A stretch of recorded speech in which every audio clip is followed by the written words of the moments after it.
Ryan, when you reviewed the film of the offensive line and talked with Coach Fry and Coach Philbin, I'm sure, like, what did you like, what didn't you like, and were there some miscommunication issues there? Yeah, I mean, not going to get into like crazy details on it all, but yeah, I felt like they needed to play better in the run game. I think we're only 50% efficient overall on first and second down running the ball, so that's not good enough.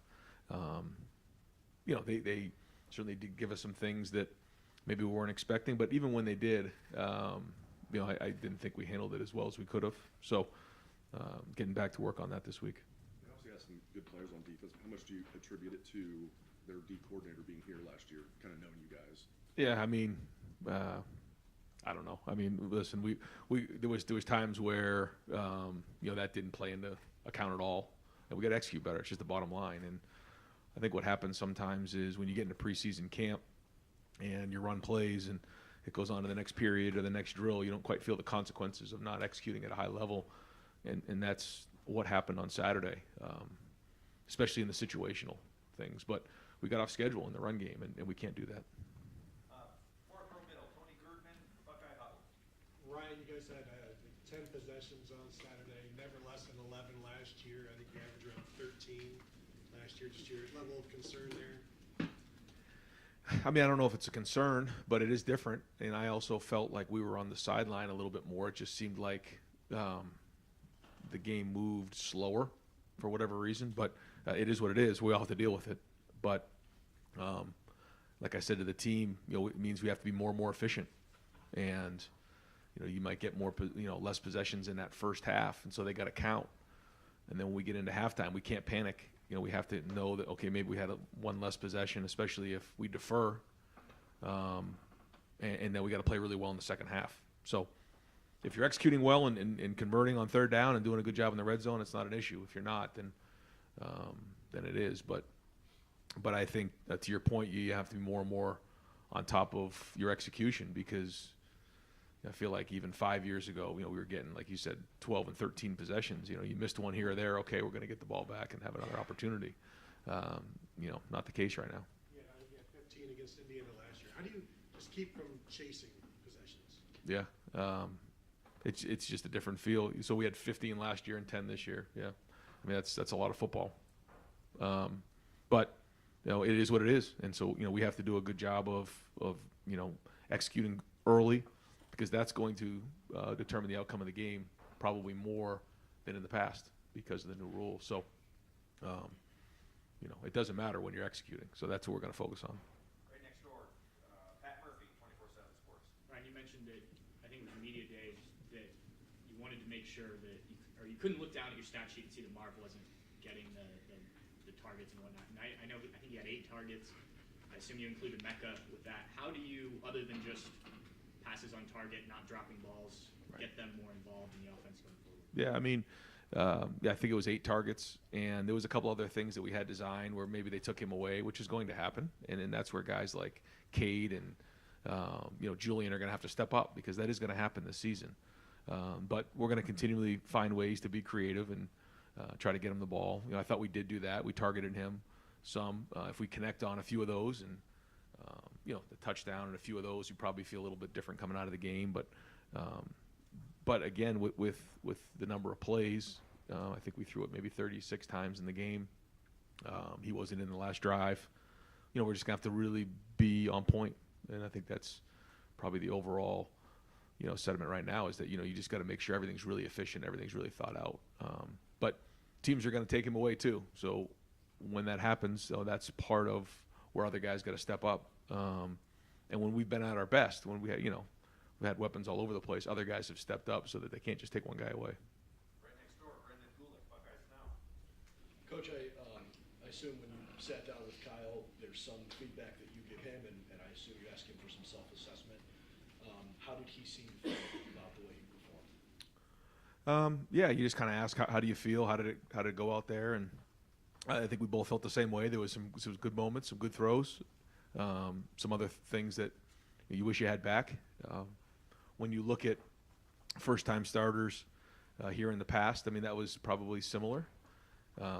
Would have liked to seen him get more snaps. I'd like to see Devin get more snaps in the game. That didn't happen just because of number. of plays that just didn't quite get over 70. You'd like to get into that area, but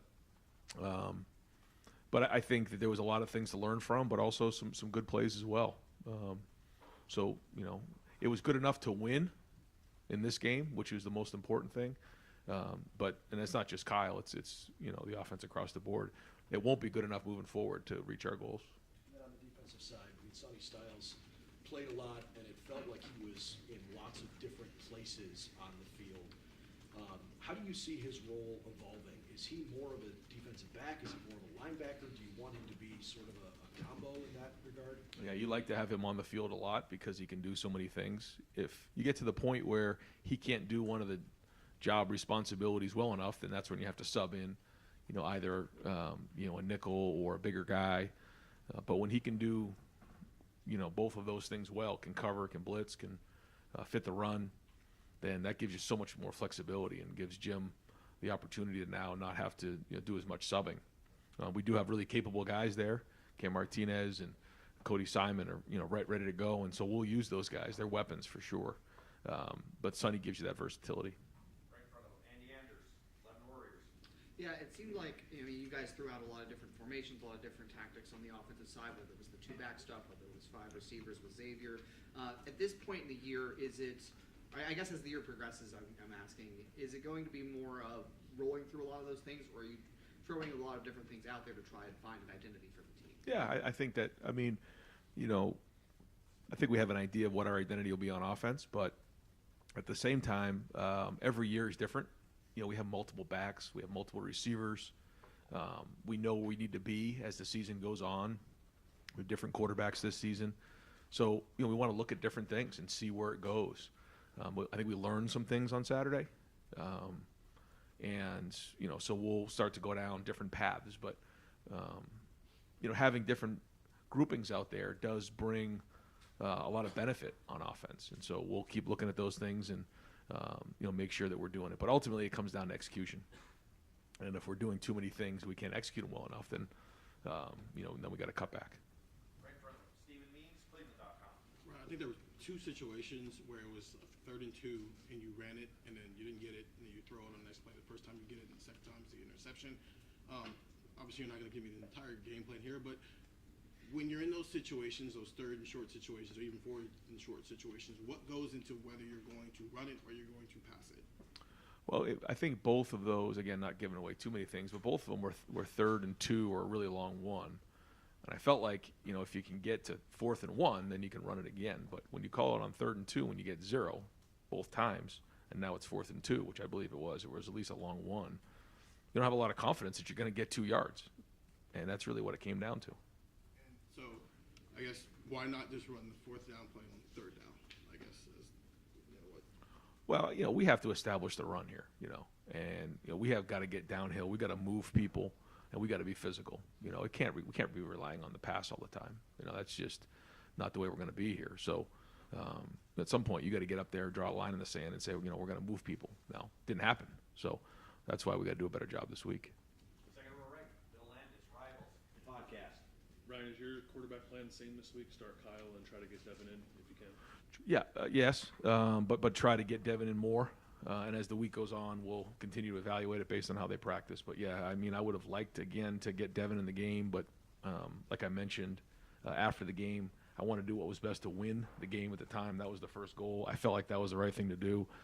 A little bit was gut, quite honestly. I can't sit here and tell you I have the analytics and the right way to do that, but this week would love to get Devin in some more. So I guess I'm just trying to clarify maybe then the situation, because I think the impression going into Saturday might have been this competition is carrying into the season. We're going to let them both play, and sort of how they perform on the field in games is going to decide ultimately who is the starter long term. Is that not the case? Is it to Kyle is the starter, and you're going to try to play Devin when you can? Yeah, I'm trying not to get, draw too many hard lines when it comes to this right now.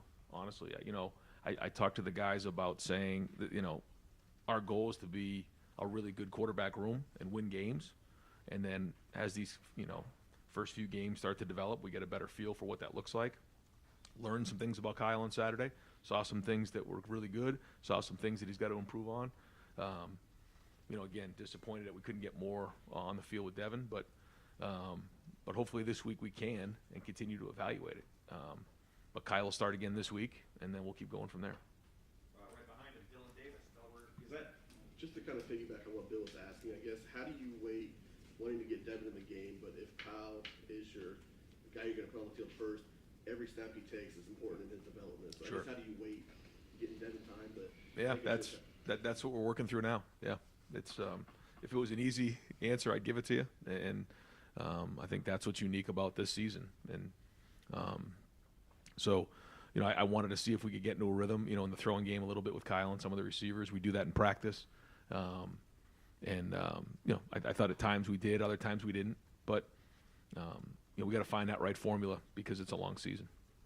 Right behind him, Andy Backstrom, Letterman Rower. Rodney, you talked about not wanting to be reckless in week one, getting out there with a win. When do you flip that switch from being conservative, like you said, to being more aggressive? Does that happen in week 2, week 3, or does that happen later in the season? Yeah, I think that's a good question. It's probably the art of coaching, is figuring that out and figuring how much and how aggressive we can be. I think that's trust over time. Has a big part to do with the quarterback. It has a lot to do with the offensive line. I think that the more trust that we all have in them, the more we can let it rip. But my job is to make sure we win games here. And when the defense is playing well, and we have some inexperienced guys in there, you got to make sure you do what's right and make sure you get on that plane with a win. It's not always pretty, not always fun, frustrating at times, but at least we get to check that box. Now we got to identify the areas we got to improve on. Right behind him, Cameron Teague Robinson, The Athletic. Ryan, Chip has done a little bit of everything between his time here and at Arizona State, and then Saturday you put him out there as a lead blocker at times. What did you see this offseason that stood out that you thought Chip could be a guy who, I know you want to use these running backs in different ways, but could be a lead blocker as well? Well, you look at his versatility. He can do everything. He can catch the ball out of the backfield. Had a really nice catch on that third down, and I thought Kyle did a nice job of extending that play. He's big and strong. He can block. You saw him as an insert fullback. I say fullback. He's not a fullback. He's just a big running back. And there's a lot of things that you can do with that in protection. And then you saw him, just running the ball from the backfield. When you can do a lot of those things, then you can really create stress on a defense. And you saw us do that with Xavier last year. You saw us do that in the third down. At the end of the second half, we'll continue to build on those packages. And the more versatility you have, just like Sonny Styles, those guys, those hybrid kind of guys, they give you a lot of things. And so excited to see where that goes. I think the one thing we just always have to be careful of is, when those guys can do a lot, you can do a lot too. We have to make sure we're doing what we do really well and playing fast. Talk about versatility. You used G. Scott a lot in the two tight end sets. How much has he grown as a blocker from really just throughout his career, especially from last year now? Yeah, when you move to tight end, it's a process. That's probably the most developmental position there is in football, in my opinion. You have to be able to run routes like a receiver, block like an offensive lineman, and protect like a running back. And he invested. When he made that move, he knew it was going to be a 2-year investment. And that wasn't easy for him, but he's put the work in. He's out there every day. He works really hard in practice, and he deserves to be on the field. I think he played maybe 25 snaps or something like that, and so that was the first time he's played that many snaps. And that's a new feeling for him that he's evaluating and figuring out the things that he needs to improve on. But it was a start for him. Far right, Adam King, WBNS 10 TV. Coach, you kind of going off what Andy said, the aggressiveness, not just in the play calling. Obviously, with the young quarterback, you don't just want him throwing into one-on-one coverage and hoping that it lands with Marv. But when do you hope for a quarterback to start taking those shots and trusting his receivers? Well, I mean, we threw some that we missed, and I think if you connect on those, you're probably more likely to call more and you get in a rhythm. When you don't, you kind of look up and it's an incomplete pass and the clock's not running, and you need that thing to run to make sure you're leaving with a win. So I think it's a little bit of this, a little bit of that, and I think if we can be on schedule running the football and getting 4 yards and being in 2nd and 6 as opposed to 2nd and 10 or 2nd and 9, that makes a big difference as well. So I think it all goes together with the execution. And I think the more our guys work and the more we play, certainly the more aggressive we'll be. You talk about the clock running. Just What were your thoughts kind of during the game when you would look up and see how fast the game was moving? Yeah, I had an idea. We talked about it before the game as a team, but yeah, you feel it. You do. And so we just got to handle it and have a plan for it. Front row, or right front of Clay Hall, WSYS. Are you fortunate to have two FCS teams here now and maybe get some of the kinks out or start to stick your chest out, get in a rhythm of some sort? I think we only have one, right? Correct. Yeah, yeah. Yeah. Well, I think you know, it's really it's rarely about our opponent. Certainly sometimes it is, but you know, we've got a lot of guys that need to get reps and we need to play. So you know, looking forward to this week, looking forward to getting more film out there so we can just roll. But yeah, I know our guys are excited to have the first home game and certainly being an Ohio University, and certainly with Coach Tressel and his history there, being the president. You know, it's going to be a good afternoon, and we got a lot of respect for the university. But you know, for us, it's about us. It's about us trying to get better and get more film out there and figure out, you know, where are we improving? Because you know, a lot of people say you improve immensely from week 1 to week 2, and I think that's important. And you know, it's certainly going to be important on Saturday, but it's important during the week. You know, today's a Tuesday practice for us. We got to have a great practice. We got to really address the issues, because when you have that first game, there's certain things that you make assumptions on that you're right on. There's other assumptions that you make that maybe you were wrong on, and then you got to go from there. And I think that's probably why people make that comment about week 1 and week 2. How important is it this defense can carry or play lights out each week to take the pressure off the offense? Yeah, I mean, I don't really look at it like that. I think that, you know, everyone's got to hold up their end of the bargain here, and when we're playing complementary football, then you know, we can be the best team in America. But it was great to see the defense get out there and play the way they did. Certainly have bigger challenges coming, but it was a great start. And anytime, you know, you can hold a team to 3 points when they're running an offense that you hadn't prepared for, great job, great start. And I think you can see what I saw during the offseason when I came in and said, you know, I'm seeing these guys fly around. You're seeing length, you're seeing speed, and just playing more decisive. And that happened on Saturday. So it was just a start, but we'll go from there. Right in front of him, Tom Sperry, WBNS 10 TV. Coach, how tough is it? There's only one way to get game reps, and that's playing in the game. And you know, as you have said, this is kind of uncharted waters with these two quarterbacks. Yeah.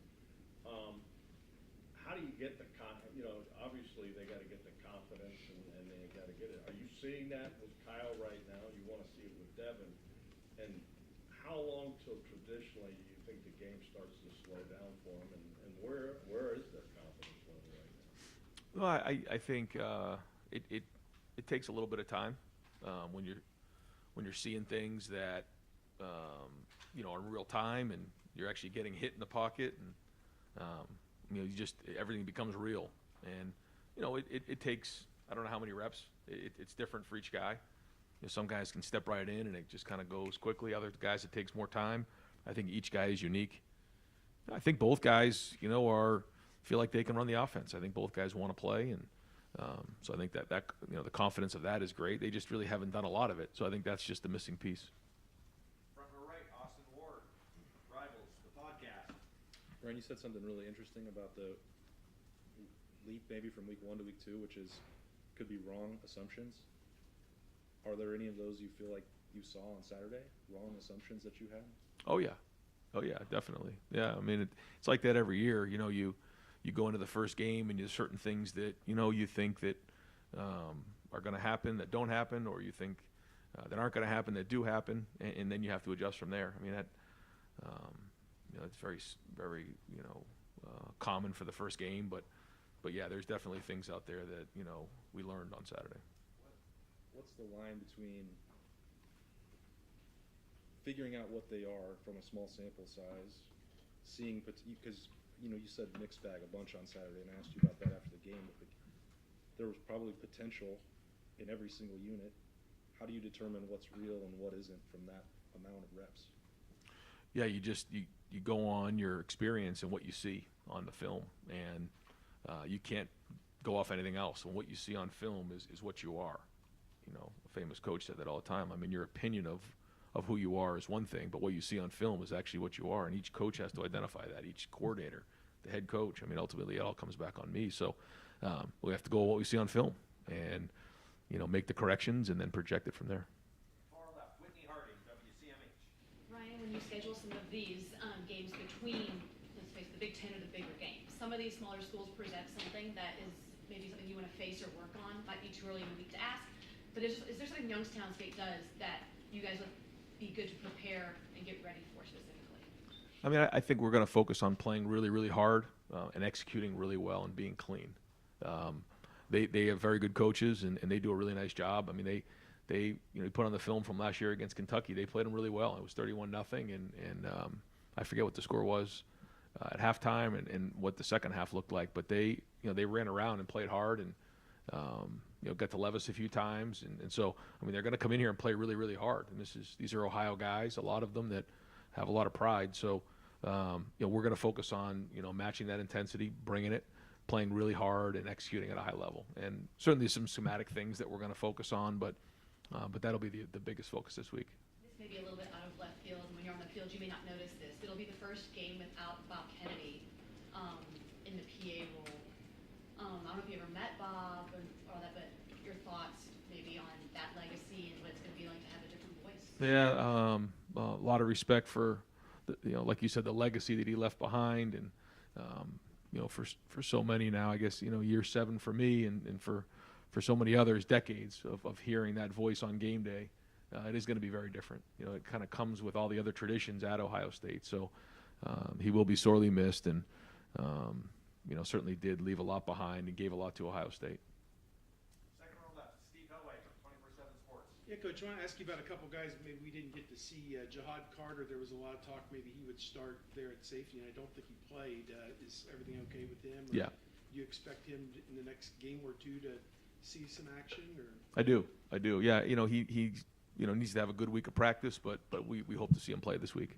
Xavier Johnson was a pretty big part of the offense last year. Is this an indication more that Fleming and Tate are, you know, where they are in the position with that group, and that, or Xavier's still trying to get all the way back? Well, I think it's a good point, because, you know, when you look at a couple of the groupings that we had with the 3 tight ends that we had in 22, where we had Chip in there, and then you get into some of the other groupings in 11 and 12, there's only so much you can do. And, you know, X is going to play this year. He's going to be a big part of our offense. He didn't get as much as you would have liked. I think that's probably if you say one of my biggest concerns about, you know, the number of possessions coming down, the number of plays across the country coming down, is, you know, we have a lot of guys who deserve to play.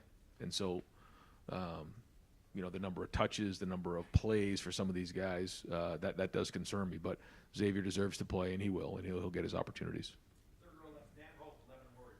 Ryan, what did Josh Proctor do to earn the opportunity to start, and how do you feel like he performed out there? You know, he's been consistent, and you know, that's something that's always been a focus for Josh, is his consistency. When no one ever really questioned his effort, and so he needs to be a major contributor for us. He needs to be consistent, and that's, you know, somebody who's been in the program as long as he has. That's what he needs to bring. And so he's played a lot of football games. You think back on even when he was young. So you know, we need that, and then Malik and Jihad will also, you know, be back there in that position. Jihad can kind of move to the bandit where Lathan is, but we need him to be consistent, and we need him to be a veteran guy, and he showed up. Yeah, he graded out a champion and played well. Do you see Josh continuing to be the starter there? Yeah. I mean, unless, you know, something comes up here, but I mean, I think you'll see those other guys play, you know. But Josh right now, you know, has earned the right on the field to be the starter. Deep right, Spencer Holbrook, Letterman Rose. Brian, it seemed like there was some, maybe not chemistry issues, but just a little bit off with some of the wide receivers. Kyle and Cade seem to be really clicking on Saturday. Have you seen that, and how much does that help your offense, where he can get the ball to Cade, and maybe it opens up other things where you might have thought the opposite at the beginning of the season, where the receivers would open up for Cade? Yeah, I don't know if that's the case just in general what you said, but it seemed like that maybe was on Saturday for whatever reason. I think maybe that's because Cade's finding himself in some one-on-one situations. A couple of the ones he was down the field on a linebacker, and that's a good matchup for us. I thought he did a nice job in 1 3rd down, or I think it was in the 2-minute. He really wiggled free and created some separation. That's been an emphasis for Cade. But I don't think that's something that we've seen consistently over preseason camp, where there's more chemistry there than anybody else. I just think that presented itself in the game. He seems to be running really crisp routes. Have you seen that develop? It seemed like last year he was really focusing on that, and this year, like Saturday especially, he looked very crisp. Yeah, it's been a huge emphasis for Cade. He wants to be versatile, and we know that he's going to be in one-on-one situations a lot on 3rd down. It's been a major emphasis about, like you said, getting down the field with more urgency, big strides, crisp with his routes. And he's a big target, and that's friendly for a quarterback. So if he can create enough separation and play big, then that's going to help us on 3rd down especially. But that has been an emphasis for him in the offseason. Second row middle, Nathan Baird, Cleveland.com. Did anyone on the offensive line grade a champion on Saturday? Yeah. I believe it was Josh Fryer. Just one out of the 5 graded champions.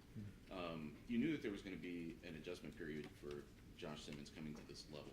You kind of evaluate what you saw from him specifically and what needs to be better going forward. Yeah, again, the word is consistency. He did some good things. You can see it. You can see the athleticism, but just not consistent enough for what we need. It seemed like there were times when I know you want to run a lot of 12 anyway, but the way you guys were using that at times maybe to help fortify that a little bit. How much of that can you do while also being true to what you want to be as an offense? Is there a point where you have to stop doing that? I don't know if we'll ever stop. We've always had 12 as part of our package, but you saw a little bit of 13 and 22 in there. Really trying to establish running downhill. Didn't quite get exactly what we wanted there, but so there were some good things in there. We hit the 3rd down, 2 touchdown runs, I believe it was, and we know, in the red zone and short yardage, we're going to need those runs. So. And then we also, spread it open in a bigger set. Tried to get Marvin in a one-on-one. We didn't connect on it, but we did get the one-on-one that we wanted. Just didn't execute it well enough in the red zone. But I think you have to evaluate all those things. What is the best personnel groups moving forward? And just because it's something we've done in the past doesn't necessarily mean it has to be the same moving forward. But we're not going to bang our head against the wall either. Bill Rabinowitz, Columbus Dispatch. Yeah, you mentioned assumptions. Austin asked you about it. Are you willing to specify what maybe those assumptions were that you? I'd rather not. Yeah, I'd rather not get into it. Okay. Yeah. So let me ask you more about the offensive line. With those 3 new starters, you probably knew it's going to take some time. Practice is practice. Were you overall disappointed in what you saw, or when you watched it, did you think, okay, these are fairly correctable, easily correctable things, or think, okay, we got a real issue here? Yeah, I don't see anything on the film that isn't correctable. Like guys just getting flat out beat or not good enough. So that is the most encouraging thing. I think they are things that can get corrected. Would have loved to see better execution, but the things that we've seen there are all correctable. First start, what would you want to say about it? Not bad. Yeah. I mean, I was encouraged overall. He did not grade out a champion, but for the first road game at center with everything going on, I thought he called a decent game. There was a couple things that were a little funky in there, but overall was okay. And now you get that first game under your belt. Hopefully, now moving forward, you can really focus on, now what really matters as opposed to, the question marks of your first game. What is that all going to feel and look like? And we'll wrap things up with Tim May on 3 Letterman Road, Tim May podcast. Thanks, Jerry. Ryan, as you sit here right today and you're thinking about that, we're dissecting this game like you wouldn't believe, but it appeared that Kyle didn't have, like, I'd call a full leash maybe from a read standpoint, because you could look at a Marvin Harrison Jr. breaking wide open down the seam, and Kyle still threw the ball to the left, where the safety had jumped. Then there was that time when you guys were at the goal line and Marvin's one-on-one with a corner and everybody else is way over here. Y'all still ran the ball or whatever it was on that play. I think you came back with a fade the next play, but it got broken up. But I guess how short of a leash was Kyle on in terms of reading and throwing the ball where the guy's wide open and or changing a play? No, I know what you're asking. You know, I mean, we have plays that are full field progressions. We have other plays that are kind of 1 to 2, and you know, we have all of those in the arsenal. And there are certain plays where, you know, I think we did a decent job of reading it and getting it to where it goes. Other parts where we got to, you know, continue to see it a little bit better. But overall, I thought it was pretty well done. Yeah, to sit here and say that, you know, we have everything that we had for CJ last year in you know, how we're doing things right now. No, that's not it. But we didn't have that for him as he was a starter, you know, 2 years ago either. So the more we can execute, the better we can, you know, see the things and make sure our eyes are right and deliver the ball and execute the plays. Then the more we can build on it. But we want to make sure that we're doing the right things for our guys, and that's up front and in the passing game to execute them. You know, that's our job as coaches, is to put in the right environment to be successful.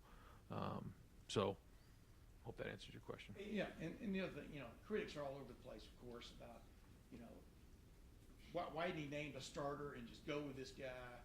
What's the quandary about between him and Devin? You've explained this to us several times. Devin deserves this look, right? I mean, the way he's played. Are you writing this textbook as you go about how you come up with a starter in this kind of situation? I mean, does it feel like that? Yeah, like I said, you know, when you watch Devin, I mean, he deserves to play, and you know, he's played that way throughout preseason camp. You know, the first game came and Kyle started, and he'll continue to play. You know, he's going to start in the next game, and you know, maybe there's more clarity moving forward. But until we get into these games, it's really hard to do that. I'd love to say, yeah, you know, Kyle's a starter and Devin's not going to play, but that's not the case, and that's not fair to him either. It's not fair to the team, you know. So, yeah, I mean, I don't have, like I said, I do not have a crystal ball. I don't know what it's going to look like. I wish I did. I know everybody wants to know what it's going to look like, but we'll just keep grinding on this thing and keep trying to find wins, because we know it's a long season, and ultimately we have to find out what is best for our team. We felt like, you know, we had to go get a win on Saturday. I wish it was cleaner across the board. It wasn't, but we got the win. And now we identify the things we got to get better at and see what it looks like this week. Thanks. Yep. Thank you very Okay. much. Thank you.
All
up staying?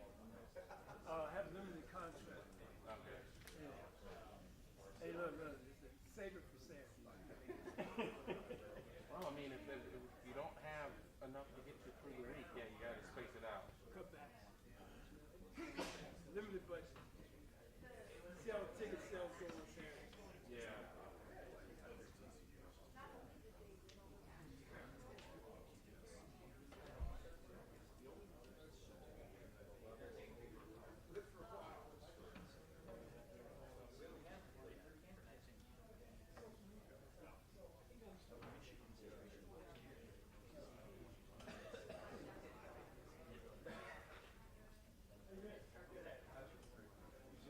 All right, folks, we're going to spend a little time with Coach Knowles this afternoon.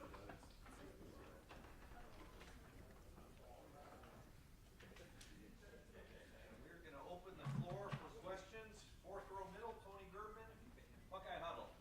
Jim, how much did you guys prepare for the triple option? I think we practiced it 5 plays or less.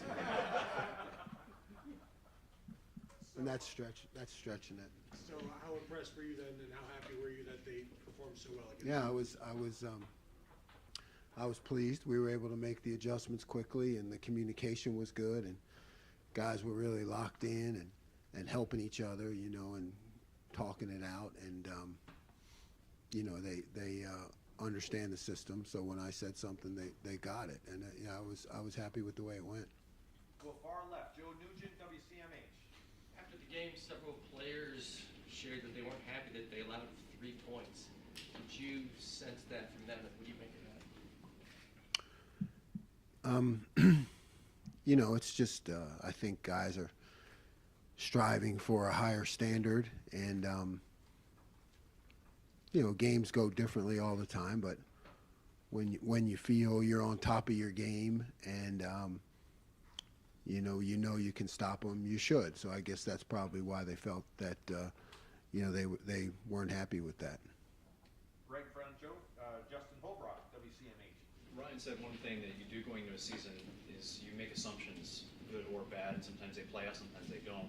One of those was talk about the secondary getting their hands on balls, but to see it, especially from Denzel, just what was it like to go through preseason camp and then in the moment instincts kick in and it happened for him? Yeah, you have to see it show up in the game. But if you're doing things right as a coach, then the practice mirrors the game. So he had been doing that, and it was great to see that, you know, come to fruition.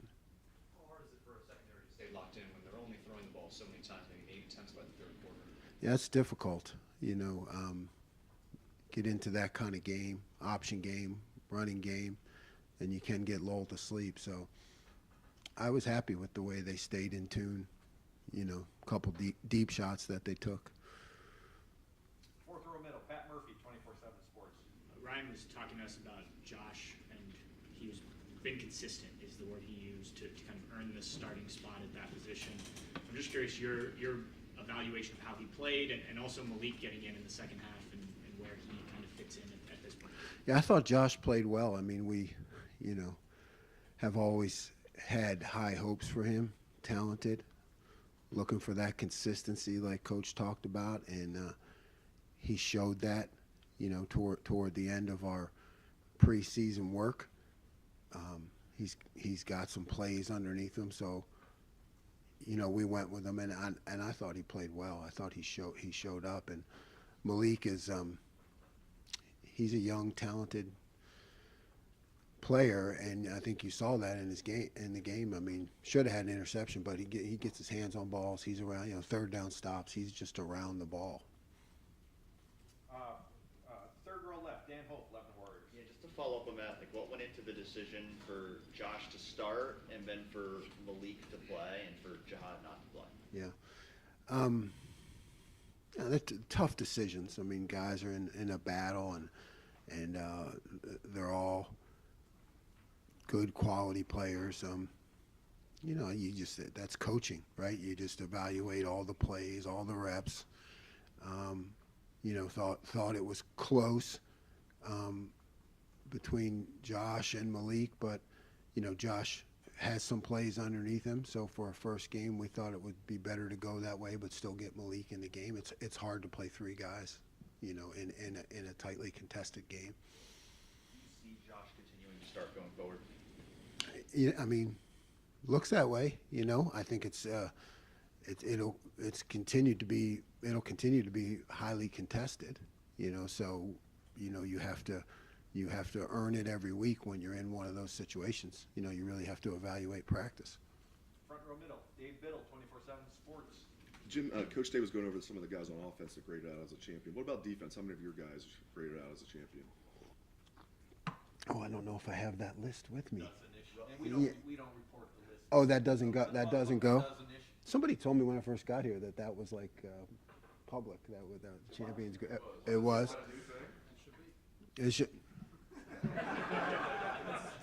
I'm just a middle manager. That's all. I'm just a middle manager. It was a lot, Coach. Yeah, it was a dozen. Yeah, as Jeremy said, dozen. Yeah. All right, next door, Bill Rabinowitz, Columbus Dispatch. Was there anything that you didn't particularly like Saturday? It looked like a pretty complete defensive performance. A couple third downs.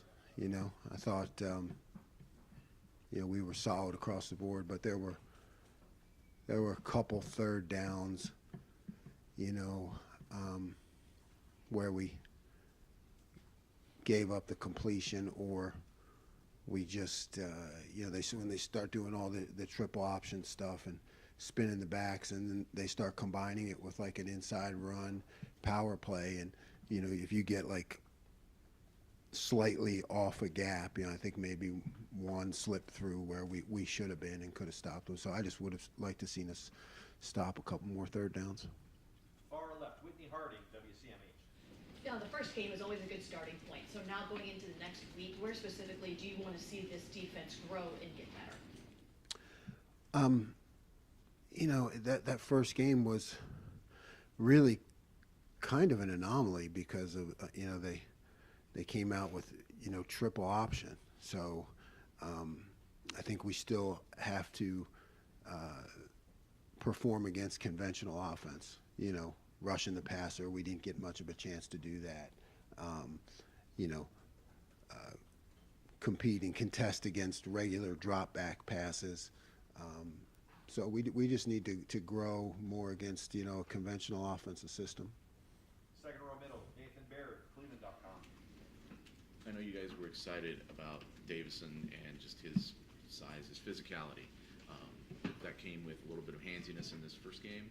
I guess just in general, when you've got a cornerback who's going to play that physical, where is the line for you? How much are you willing to take because you're getting this other attribute? Yeah, I think you don't hold him back at all. I mean, we want him to be physical. We want him to be aggressive. We want him to lay hands on people.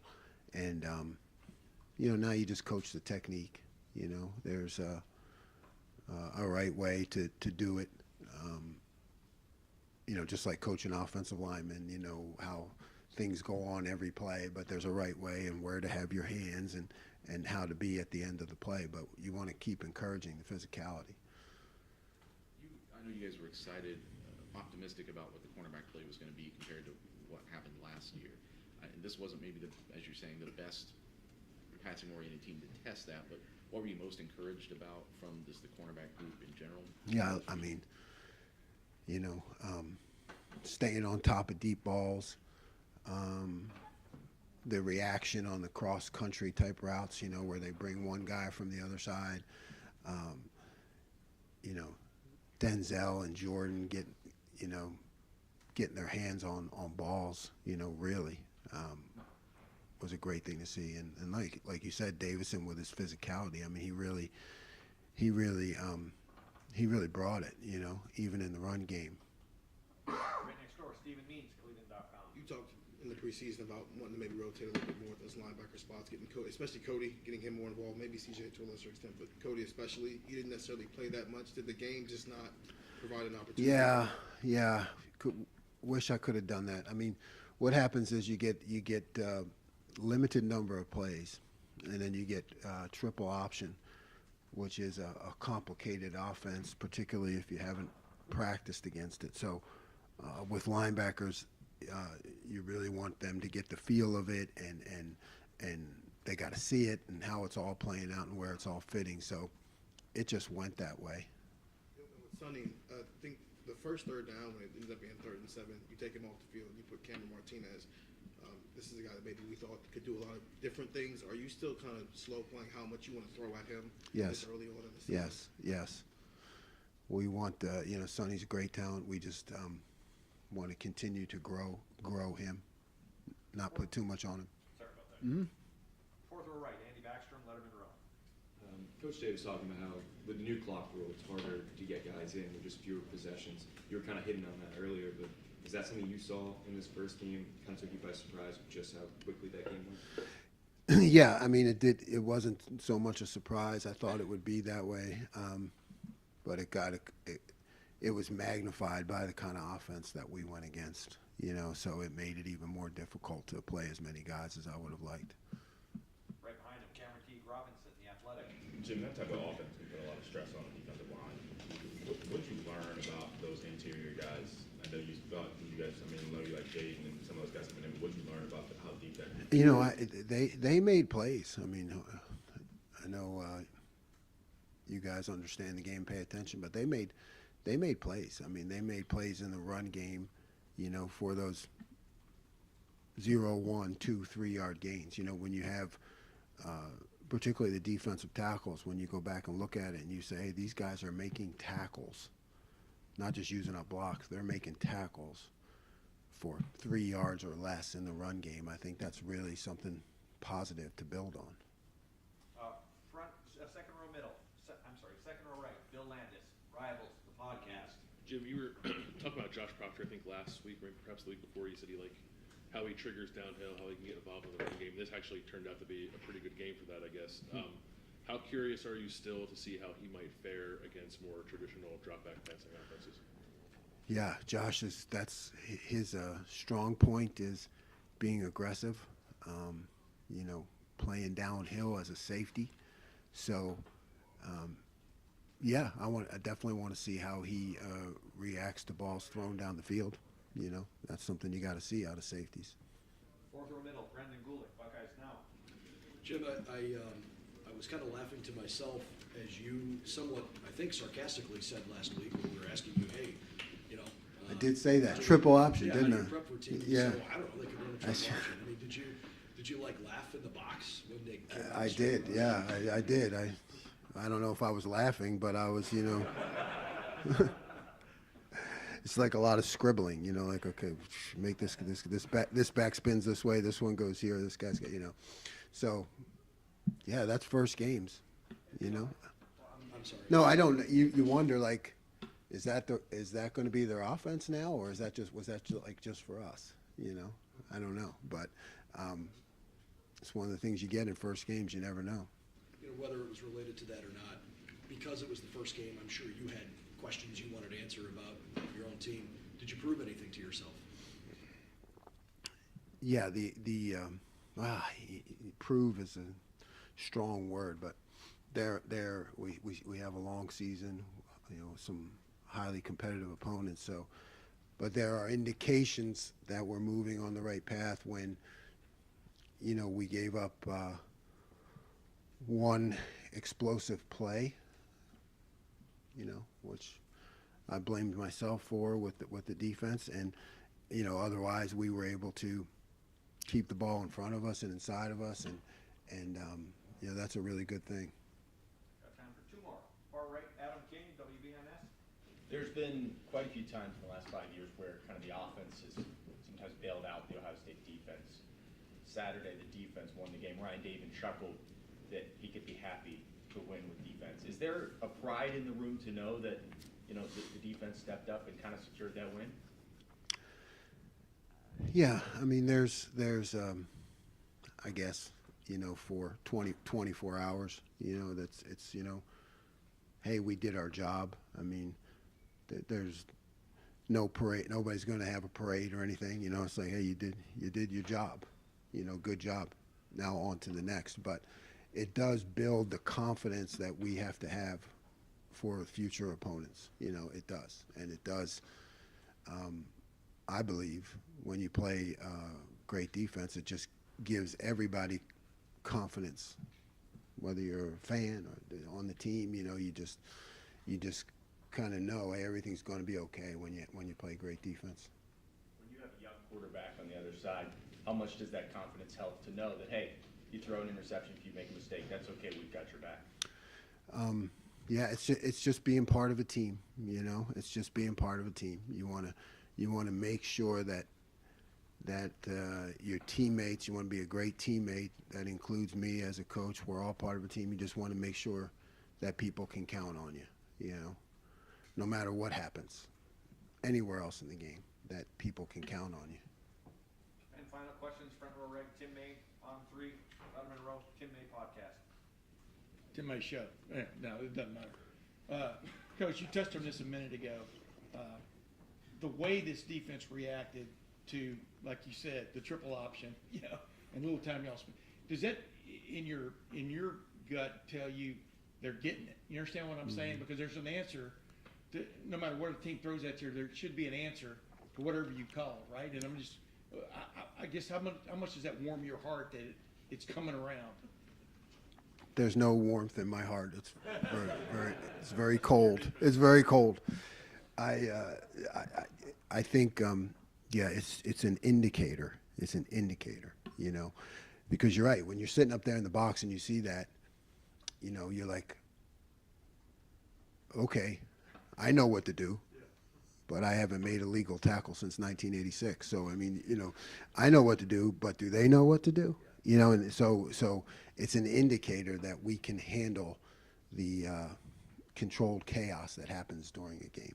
And the other thing, the rotation of the defensive line, especially in the middle of that defensive line, you know, we got the idea Mike Hall was going to see a lot of snaps. I'm not sure how many he did get on Saturday. Maybe 27, maybe 23. Yeah.